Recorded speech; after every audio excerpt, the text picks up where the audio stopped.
అసలు ఈ లోకంలో నిస్వార్థమైన ప్రేమే లేదా? అందరూ వదిలేశారు. నా గుండె పగిలిపోతుంటే నా కన్నీరు తుడిచేవారే లేరా?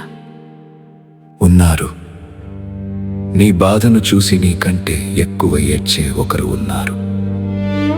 మన పాపం కోసం, మన శాపం కోసం తన తలపై ముండ్ల కిరీటాన్ని మోసినవాడు ఆయన. నా కోసమా? ఎవరు ఆయన? ఆయనే మన యేసు ప్రభువు.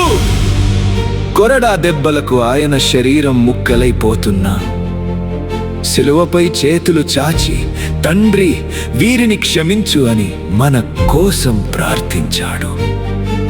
లోకంలో ఏ రాజు తన ప్రజల కోసం ప్రాణమివ్వడు, కానీ ఆయన మన కోసం ప్రాణమే ఇచ్చాడు.